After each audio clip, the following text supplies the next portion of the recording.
दोस्तों, आज हमने एसबीआई म्यूचुअल फंड का बहुत ही अच्छा फंड को लेकर डिस्कस करेंगे। ये फंड बहुत ही कम टाइम में एक अच्छा पोर्टफोलियो बना चुका, जो अनएक्सपेक्टेड रिटर्न के साथ रिस्क पैरामीटर को भी बहुत ही अच्छा से एडजस्टमेंट किया और शुरू से ही बेंचमार्क को बीट करके आ रहे हैं। आप अगर 3 साल पहले इस फंड में एक बड़ी अमाउंट जमा कर होते तो आज ये फंड लगभग 2 से 3 गुना हो जाते। दोस्तों, आपका सैलरी अगर कम है, आप थोड़ा थोड़ा अमाउंट सैलरी से बचाकर 1000 2000 करके बैंक पोस्ट ऑफिस में हर महीने जमा कर रहे हो तो बट आप 15 ईयर्स 20 ईयर्स के बाद एक अच्छा वेल्थ क्रिएट नहीं कर पाएंगे।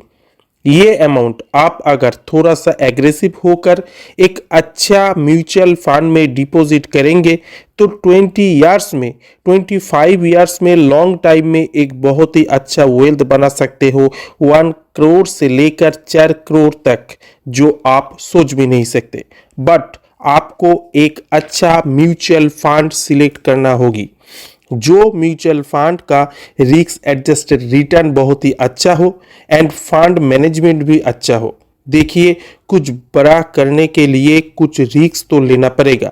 म्यूचुअल फंड में इन्वेस्ट करना एक रिस्क होता है, बट आप अगर देखेंगे एसबीआई म्यूचुअल फंड बहुत सारी फंड है जिनमें आप 20 ईयर्स 24 ईयर्स से रिस्क एडजस्टेड रिटर्न के साथ 18%, 20%, 22% एवरेज रिटर्न देते आ रहे हैं, जो बैंक पोस्ट ऑफिस से 2 से 3 गुना है। आप अगर किसी भी म्यूचुअल फंड में इन्वेस्ट करने से पहले इन म्यूचुअल फंड को राइट प्रोसेस को दिमाग में रखे, सभी पैरामीटर को एनालिसिस करके एक राइट फंड सिलेक्ट करते हो तो आपका रिस्क कम हो जाएगा। हम आप लोगों के लिए ये फंड को बहुत ही अच्छा से एनालिसिस किया, जैसे इस फंड का risk parameter alpha, beta, standard deviation, Sharpe ratio, tenure ratio, जिसमें से हमको पता चलेगा इन फंड रिस्क एडजस्टेड ठीक से किया और नहीं। इनसे ये भी पता चलेगा ये फंड कितने वोलेटिलिटी है। फिर देखेंगे ये फंड अपने बेंचमार्क को रिटर्न को बीट कर पाए या नहीं। बेंचमार्क का रिटर्न को बीट करने का मतलब होता है एक बहुत ही अच्छा रिटर्न प्रोवाइड किया। देखेंगे इस फंड का पोर्टफोलियो, यानी कौन सी सेक्टर में ये फंड इन्वेस्टमेंट करते हैं। देखेंगे इस फंड का latest NAV, expense ratio, exit load end fund manager. And last में देखेंगे हमने इस फंड में कैलकुलेशन कितने अमाउंट इन्वेस्ट करके आप करोड़पति बन सकते हो। तो चलिए इस फंड को देखते हैं। ये फंड है SBI magnum children benefit fund. इस फंड का फंड हाउस है एसबीआई म्यूचुअल फंड, जो कि इंडिया में one of the largest fund house है। SBI mutual fund house incorporation date 7 फरवरी 1992, sponsor name State Bank of India. इतने बड़ी फंड हाउस का स्कीम है SBI magnum children benefit fund with State Bank का ट्रस्ट। तो चलिए इस फंड का रिस्क पैरामीटर को देखते हैं।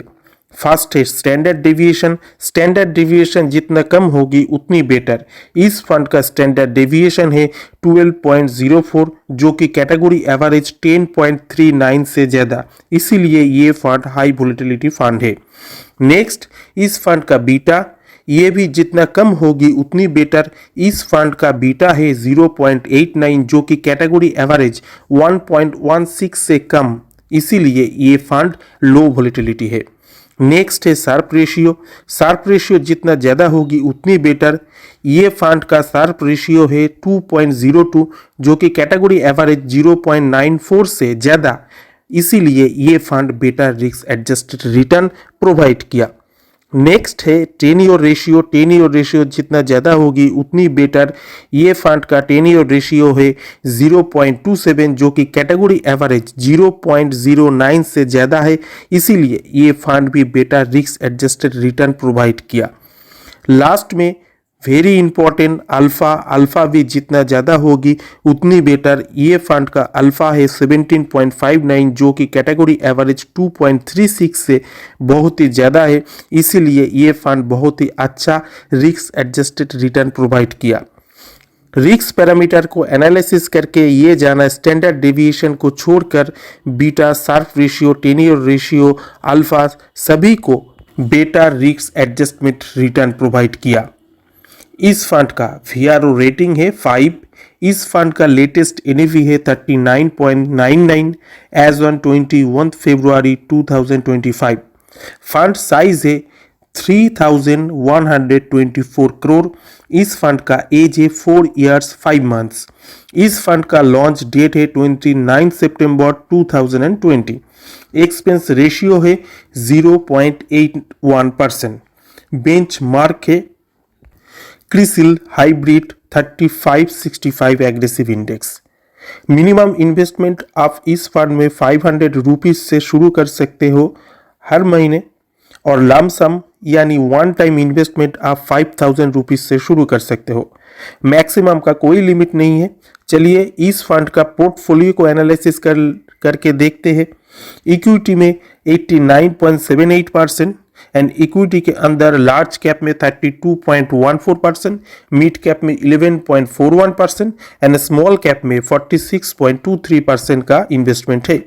सेक्टर वाइज अगर होल्डिंग के बात करें तो सबसे ज़्यादा फाइनेंशियल सेक्टर में 25.23%, कंज्यूमर सेक्टर में 17.23%, सर्विस सेक्टर में 10.24% एंड कैपिटल एंड गुड्स में 8.17% का इन्वेस्टमेंट एंड होल्डिंग है।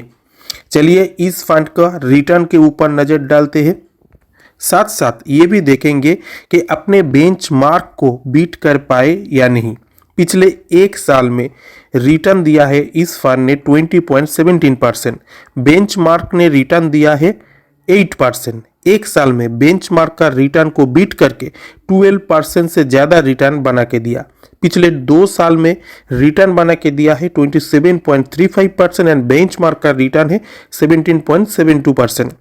एंड 2 साल में बेंचमार्क का रिटर्न को बीट करके 11% ज़्यादा रिटर्न प्रोवाइड किया। 3 साल में इस फंड ने रिटर्न दिया है 20% का रिटर्न एंड बेंचमार्क का रिटर्न है 11.95% रिटर्न बना के दिया है एंड 9% ज़्यादा रिटर्न बना के दिया है बेंचमार्क से एंड बेंचमार्क को रिटर्न को बीट किया। ऑल एंड एवरेज जब से ये फंड लॉन्च हुआ, लॉन्च डेट से अब तक 37.34% का रिटर्न बना के दिया है।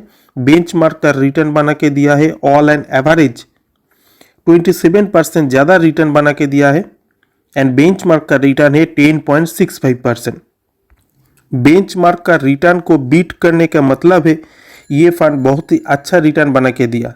चलिए आप रिटर्न को कैलकुलेट करके देखते हैं कैसे आप 1 करोड़ से 4 करोड़ का फंड बना सकते हो। लेट्स आप अगर 1500 करके SIP मंथली इन्वेस्टमेंट करेंगे मान लेते हैं और एक्सपेक्टेड रिटर्न 30% मानकर चलते हैं, तो 10 साल तक आप अगर इन्वेस्टमेंट जारी रखा तो टोटल इन्वेस्टमेंट अमाउंट होगा 1,20,000 एंड टोटल वैल्यू बनेगा आफ्टर 10 ईयर्स 8,86,822। आप अगर 15 ईयर्स तक ये इन्वेस्टमेंट जारी रखा तो टोटल इन्वेस्टेड अमाउंट होगा 2,70,000 एंड टोटल वैल्यू बनेगा आफ्टर 15 ईयर्स 34,80,875। आप अगर 20 ईयर्स तक ये इन्वेस्टमेंट जारी रखा तो टोटल इन्वेस्टेड अमाउंट होगा 3,60,000 एंड टोटल वैल्यू बनेगा आफ्टर 20 ईयर्स 1,33,12,414 एंड 25 ईयर्स तक आप इन्वेस्टमेंट जारी रखा तो टोटल इन्वेस्टेड अमाउंट होगा 4,50,000 एंड टोटल वैल्यू बनेगा आफ्टर 25 ईयर्स 4,88,73,644। मात्र 1,500 करके इन्वेस्टमेंट करके 25 ईयर्स में आप टोटल 4.8 करोड़ का फंड वेल्थ बना सकते हो। आपको अगर ये वीडियो अच्छा लगा तो एक लाइक जरूर कर देना और इसी चैनल में नहीं है तो सब्सक्राइब कर देना। इस वीडियो के रिगार्डिंग कोई क्वेश्चन है तो आप कमेंट बॉक्स में पूछ सकते हो। आज के लिए इतने ही। नेक्स्ट वीडियो में मिलते हैं नेक्स्ट वीडियो में, तब तक के लिए गुड बाय।